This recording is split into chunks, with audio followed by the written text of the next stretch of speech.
Mabiyayang hapon po sa ating lahat. Tayo po muli tumayo. Samahan niyo po kami sa pagbibigay puri sa ating Panginoon at tagapagligtas, ang ating Panginoong Jesus. Amen. Wala po tayong ibang itataas sa lugar na ito, kundi ang pangalan lamang ng ating Panginoong Jesus. Amen po ba?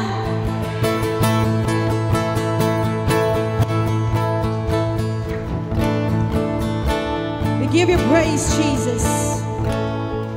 Ika'y karapat dapat purihin at sambahin, O Diyos. Salamat, O Diyos. Salamat sa iyong mayamang biyaya sa amin. At kami nandito ngayon upang purihin ka at sambahin ka. Thank you, Lord.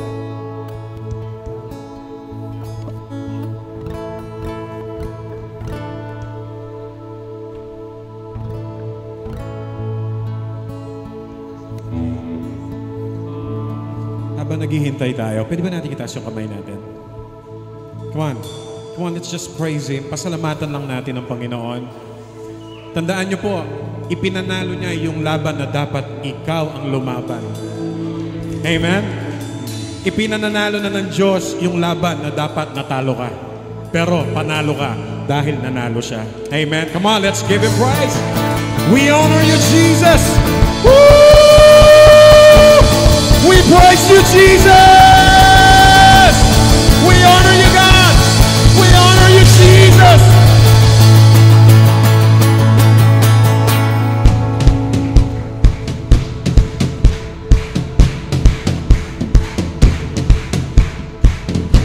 Lahat tayo sumigaw, purihin ang Panginoon. Lahat tayo sumigaw, purihin ang Panginoon. Sa bawat mundo, may alala, sa Diyos kami akat. Ako'y magpupuri, ano man ang mangyari. Ako'y isang data, ako'y aawi. Hanggat nabubuhay, di mapipigil purihin ang Panginoon.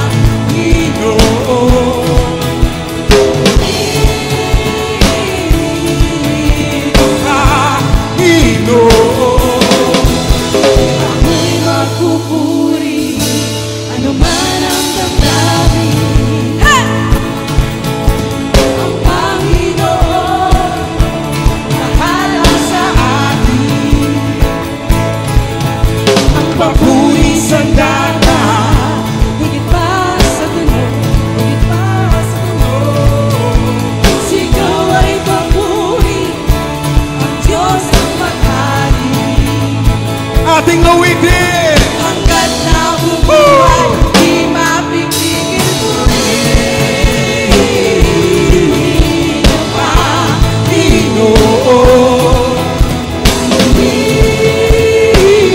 Purihin ang Panginoon.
sa ating Panginoon. Amen.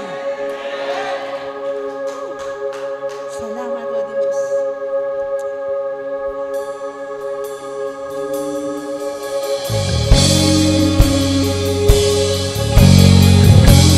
Patuloy ka namin itataas sa lugar na ito, Jesus.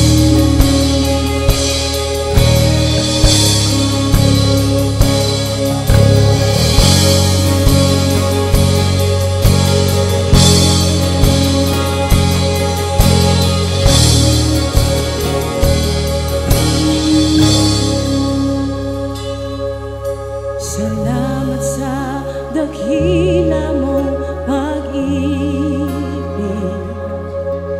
Salamat sa pagyakap mo, Ama. Ang presensya mo, ang ninanais ko. Ang puso ko ay para lang sa iyo. Minsan pa ating awitin. Salamat sa dakila mong pag-ibig.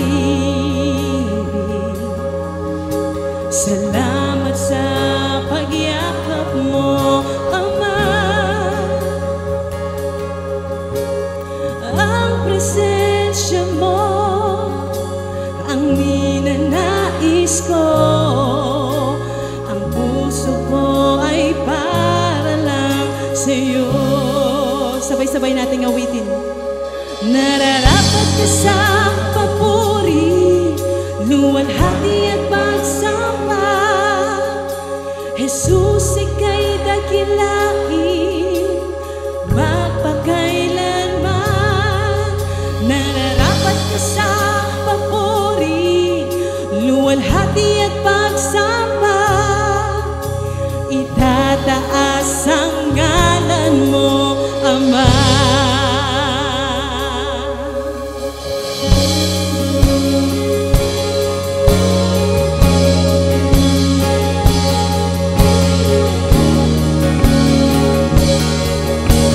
Sabay-sabay po natin awitin. Kailanman hindi ka nagbaba. Sige po, sabihin natin sa Panginoon. Tiwala ko'y ibibigay sa'yo. Mga pangako mo, panghahawakan ko. Mamamalagi sa kalinga mo. Oh Diyos, nararapat ka sa papuri, luwalhati at pagsamba.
Sige po, itaas natin ang ating mga kamay.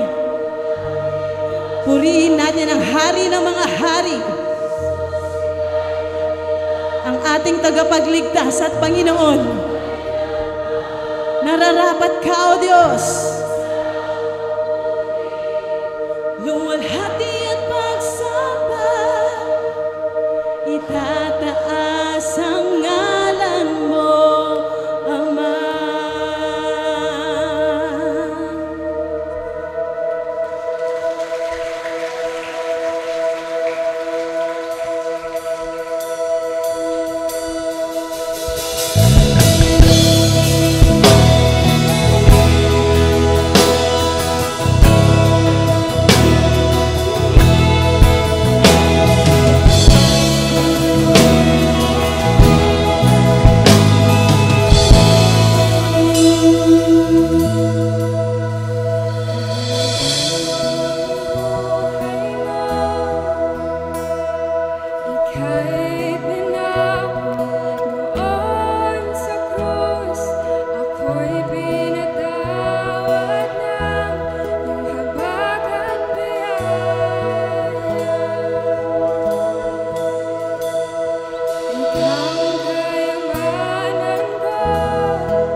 Itaas po natin yung ating mga kamay.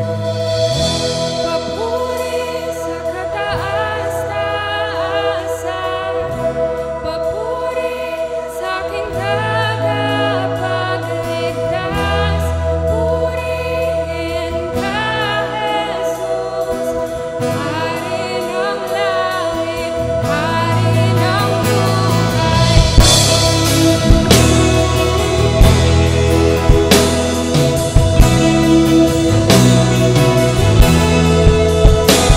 Ang pintuan ng puso ko'y iyong binuksan, dahil hawak mo ang susi sa walang hanggan.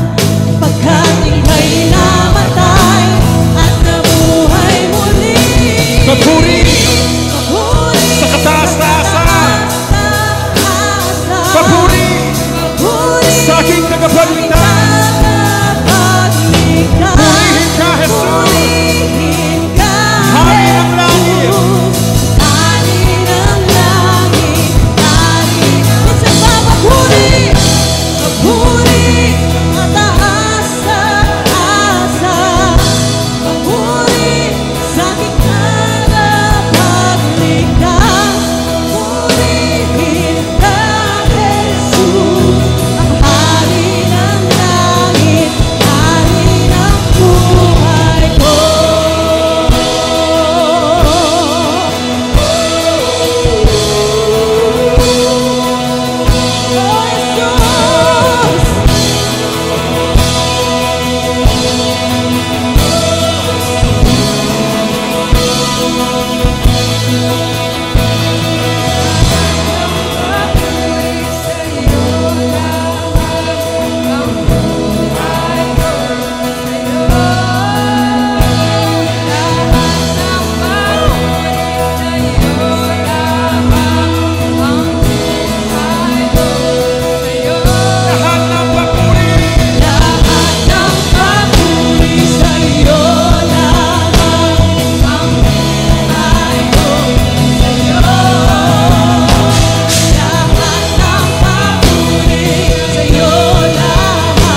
Isa pa ating awitin. Papuri. Papuri. Sa kataas-taasan, Papuri sa aking tagapagligtas. Purihin ka, Jesus, ang hari ng langit, hari ng buhay ko. Sige po, palakpakan natin ating Panginoon. All glory belongs to you, Jesus.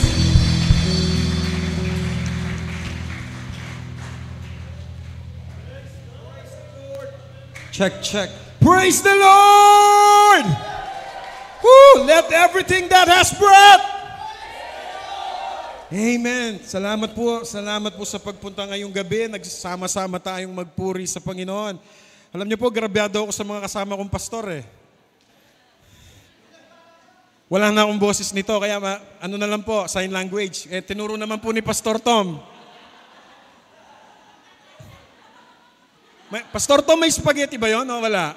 Okay? Hallelujah. Isang malakas na palakpak para sa Panginoon. Woo! Hallelujah. Hallelujah. Alam niyo po, kaninang nagpapaawit kami, napansin ko yung lyrics namin. Ang gulo. Sino nakapansin? Napansin niyo? May capital, merong small. Napansin niyo? Nanda, sino nakapansin yung totoo? Hindi, yung totoo. O nag-amen ka lang kasi kunwari napansin mo. Sino po yung nakapansin? Totoo? Wala, no? Napansin nyo? Okay, dalawa lang yan. Kung napansin mo, and you still praise God, alam nyo, sometimes we need to praise God even though nothing seems right. Matatapos na po ako sa susunod kong sasabihin. Pangalawa, kung hindi mo napansin, una napansin mo, but you still need to continue to praise God. Okay? Alam niyo po, pag nakita mo yan, pero nagpuri ka sa Panginoon, hindi mo na mapapansin yan. Because alam niyo po, distractions, ang purpose po niyan is to distract you. Pangalawa, kung hindi mo napansin, alam mo bakit? When you praise God, you are not going to be distracted. Amen! Okay, hello na po! Ay, joke lang po. Hallelujah. Alam niyo po, it's really, I'm so blessed po to be part of the, okay lang po, hindi kayo nasisilaw. Alam niyo po, when we praise God, His shine lights on us.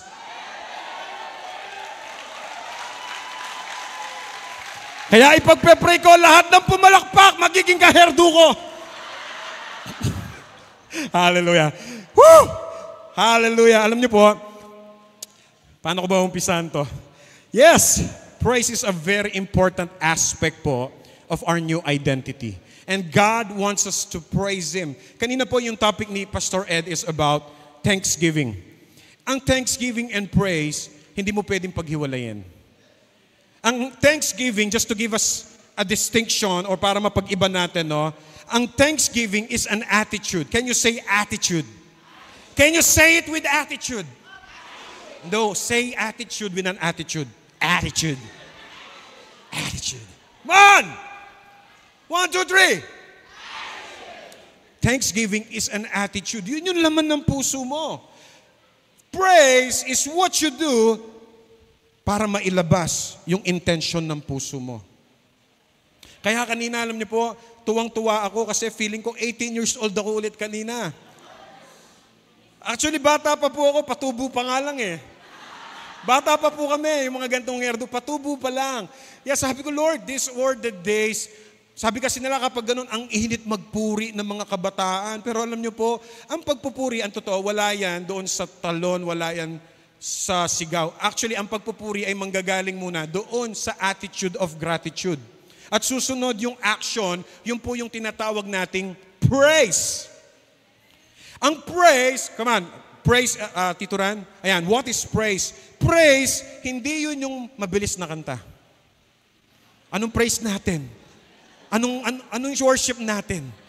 Mali po yun. Okay? Praise is an act of worship. Ito pa.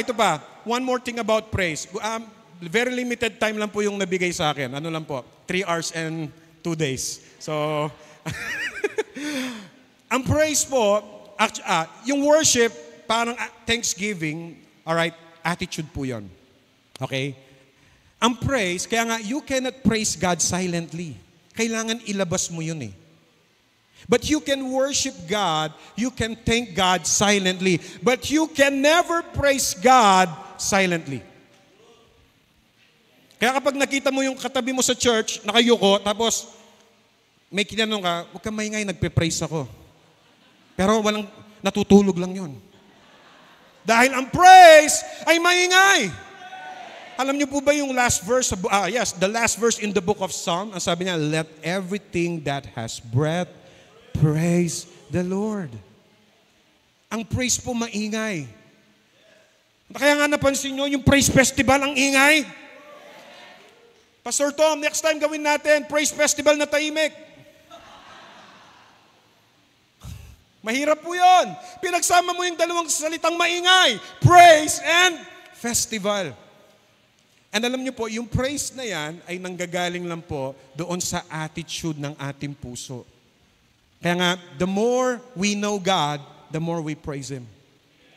Amen? Kaya nga alam niyo po, sometimes when we praise God, it's okay na minsan mapalakas yung sigaw mo eh. Minsan, mapatalong ka ng, wag naman sobrang taas, baka dumikit ka doon. No? No, Spider-Man. Minsan we do something extravagant because we want to showcase our praise.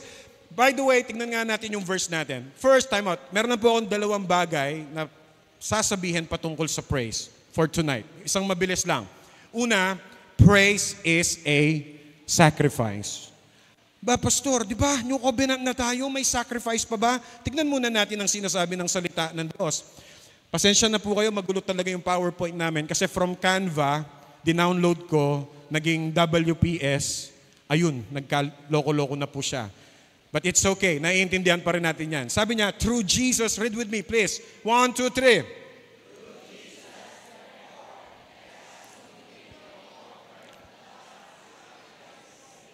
The fruit of lips that openly profess His name. Ang ganda nito, sabi niya, continually offer to God a sacrifice of praise. Meron pa bang isang version dyan?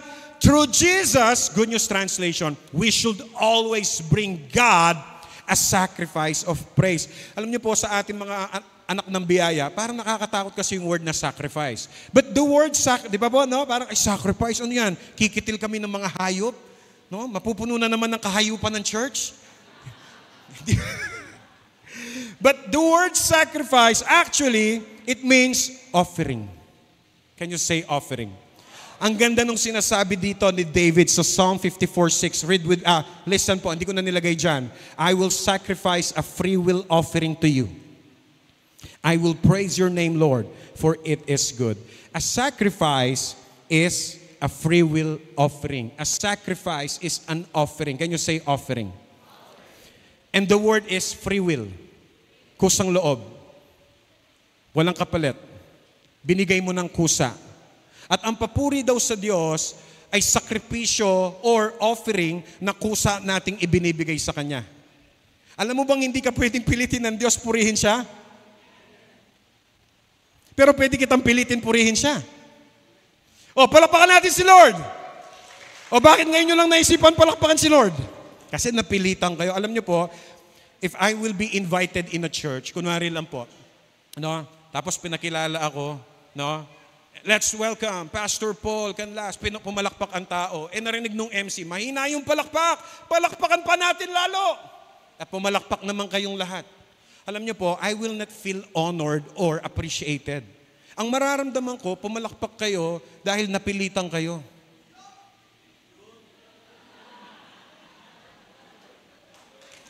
Woo! Woo! At ang Diyos, hindi niya kukunin sa atin yung mga bagay na ibinibigay natin ng napipilitan. That's why praise is a sacrifice. We sacrifice our praise. We offer our praise not because He is asking it, because He deserves it. Hindi ko nasasabihin pumalakpak ka, pero kasasabi ko lang. Parang ganito, parang ganito.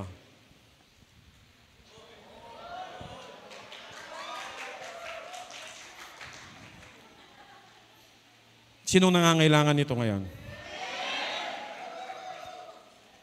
Yung pinakamalakas na palakpak, hindi makakatanggap. Hindi kayo nakikinig sa instruction. Maraming ganyan. Time out, pinuputol yung verse tapos ginagawa. Huwag kayong maging putol-putol gang. Makinig sa instruction. Okay. Sino nangangailangan nito dito? Marami ako nito sa bag.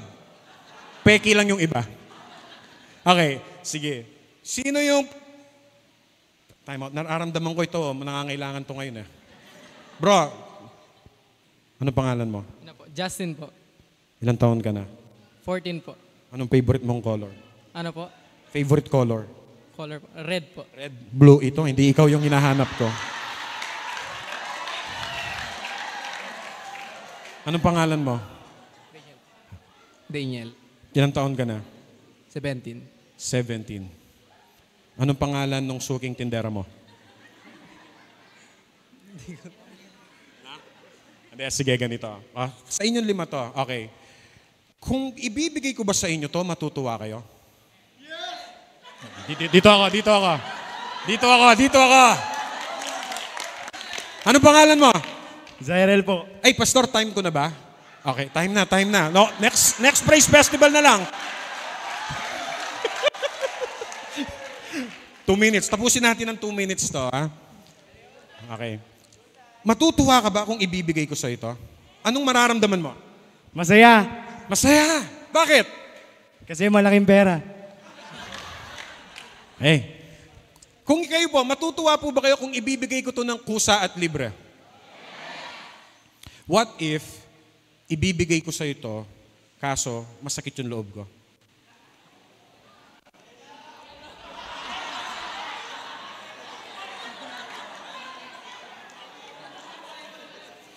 Tingnan, napag-aahala tayong ugali nyo no? Nasa biyaya na tayo ngayon! Joke lang po. Anong mararamdaman mo kung para mapunta sa iyo to, kailangan mo munang makipag-wrestling sa amin ni Pastor Glenn, Pastor Tom, Pastor Art bago mo makuha to? Anong mararamdaman? Kukunin mo pa ba? Hindi na. Hindi na. Bakit? Kasi hindi free. Merong kapalit. Merong effort. Pero kung ibibigay ko to ngayon sa'yo, ng kusang loob, ng may pagpapalat biyaya, tatanggapin mo ba? Pero dahil ayaw kong ibigay, ibabalik ko muna sa bulsa ko. Alam niyo po, ganyan din yung pagpupuri. Hindi gusto ng Diyos yung napipilitan ka. Alam niyo, mga kabiyaya, sa totoo lang, hindi naman tayo dapat sabihan pa ng worship, let's praise God! Anong pinunta mo dito? Manood? Ano to, concert? We are here to praise God! Hindi na dapat, alam niyo po, minsan, yung mga worship leader dito, minsan, alam niyo po, kulang na lang tumambling kami para palakpakan niyo si Lord. Alam niyo po, minsan, iiluwanan namin yung mga voice box namin para makonvince kayo na karapat dapat, alam niyo po, praise is a sacrifice. Praise is a sacrifice. Pero dahil talagang gusto kong ibigay sa iyo to,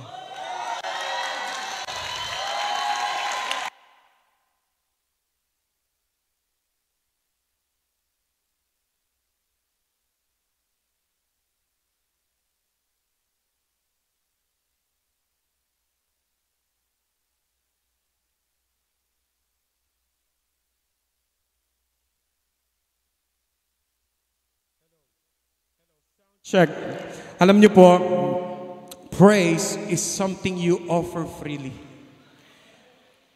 At alam niyo po, sa dami-dami ng ginawa ng Diyos para sa atin, kahit mapudpud pa yung kamay mo, kakapalakpak, it will never be enough to praise God.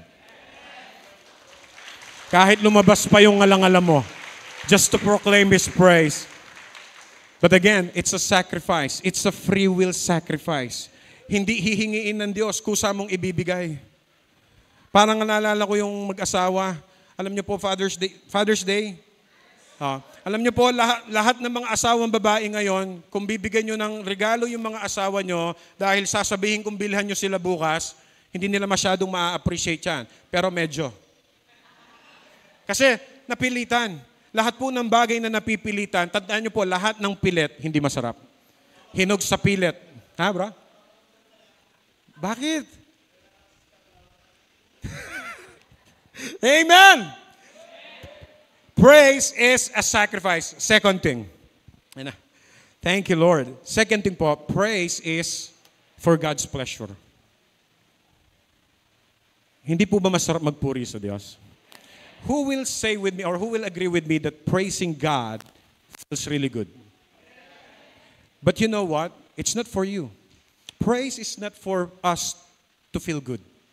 Hindi po tayo nagpupuri so we can feel good.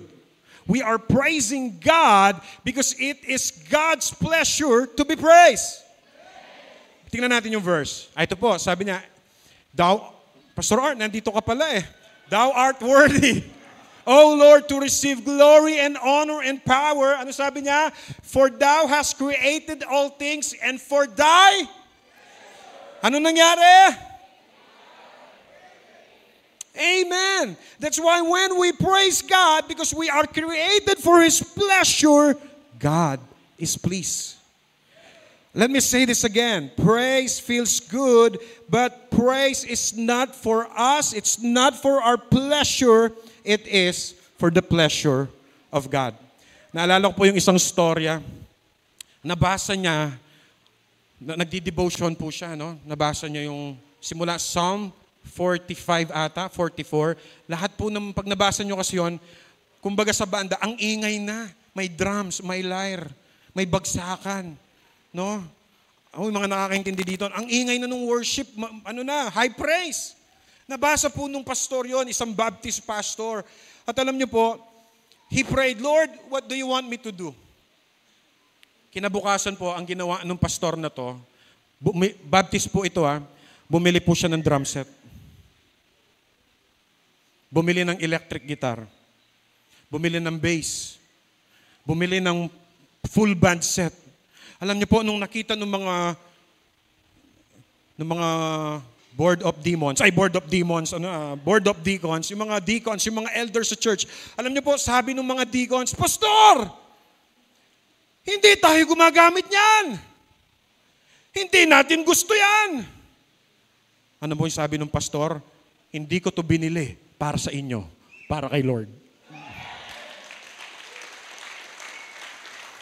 Sabihin mo nga sa katabi mo, parang ikaw.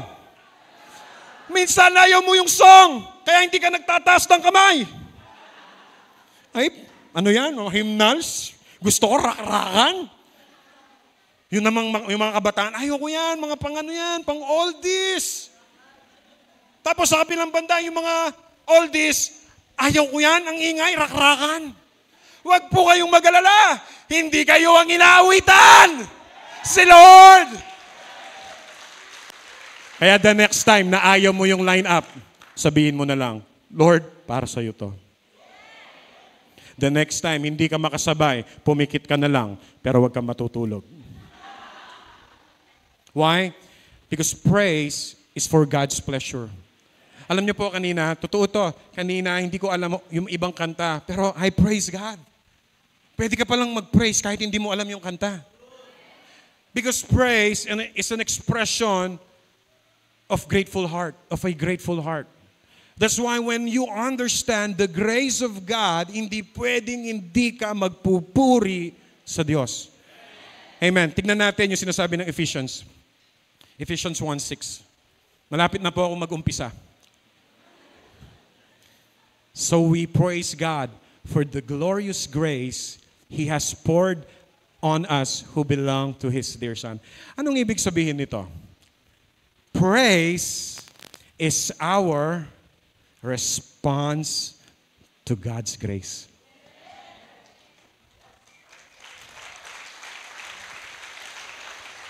That's why when you understand, pag nabuksan yung mata mo sa biyaya ng Diyos, hindi pwedeng hindi ka magpupuri sa kanyang kabutihan. Pag nabuksan yung pangunawa mo kung gaano kahirap ang dinanas ni Kristo, hindi mo maiisip na basa yung kilikili mo. Yung iba, ayoko yan babasa. Ito po, pinagmamalaki ko, pinaghirapan ko po yan.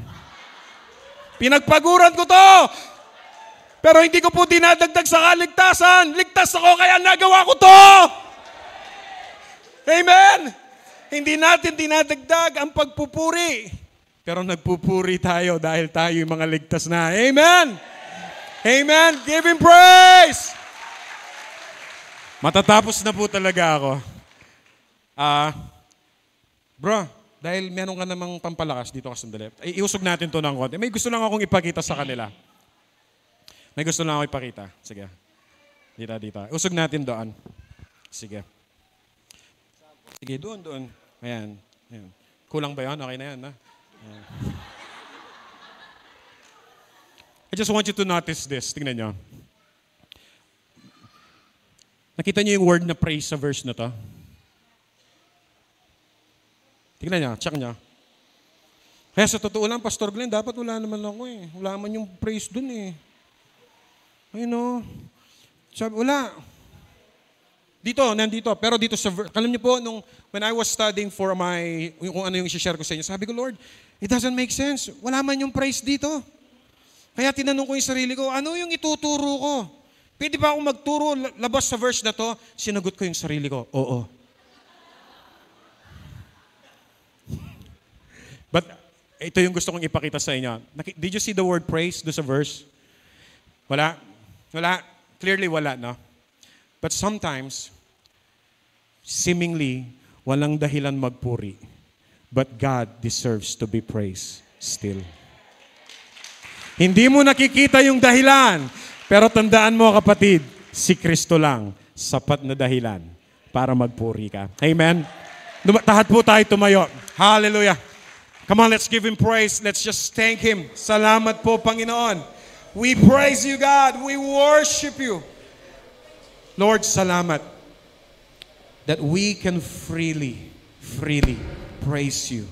And we praise You because of the revelation of grace sa aming mga buhay, Panginoon. Lord, salamat. Salamat na unawaan namin unti-unti, Panginoon, yung biyaya mo sa aming buhay. And indeed, grace is greater than all. That's why, Lord, allow us, teach us, Lord, to praise You all the more in our life. Salamat po, Panginoon, napakaraming dahilan para purihin ka, Panginoon, sa iyong kabutihan, sa iyong biyaya, sa iyong pag-ibig sa amin, Panginoon. Pinupuri ka namin, pinapasalamatan sa pangalan na iyong anak na si Jesus. Come on, let's give Him praise. Let's give Him praise.